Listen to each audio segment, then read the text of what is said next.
வழியில் அவர் தான் சொல்கிறாரு நல்லா அழகாக இருக்கான்னு சொல்லிட்டு. அழகுங்கிறது வந்து நம்ம சோலை பொறுத்து தான். சரியா? நம்ம சோலுக்கு வந்து நம்ம கரெக்டாக இருந்தால் நம்மளை போலவே கரெக்டான சோலில் இருக்கிறவங்க அழகாக தான் தெரிவாங்க.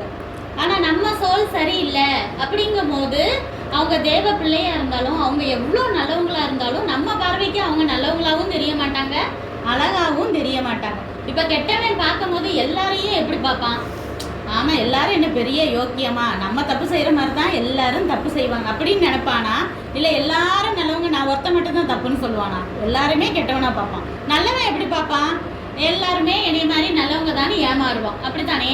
அப்போ நம்ம சோல் எப்படி இருக்கோ அப்படித்தான் நம்ம அடுத்தவங்கள பார்ப்போம். சரியா? நம்ம சோல் கரெக்டாக இருந்தால் அதே மாதிரி இருக்கிற சோலில் உள்ளவங்க எல்லாருமே நம்ம கண்ணுக்கு அழகாக இருப்பாங்க. இவன் சோல் என்னல தேவனுக்குள்ள நேரம் இல்லாதனால தான் ஒரு எதிரியோட பெண்ணை வந்து இவன் அழகா இருக்குதுன்னு சொல்லி கல்யாணம் பண்ணால் அவ்வளோதான் பண்ணுவேன்னு சொல்லி பிடிவாதம் பிடிக்கிறதுலேருந்து சிம்சோனோட சோல் வந்து எவ்வளோ டேமேஜ் ஆகிருக்குன்னு நல்லாவே தெரியுது.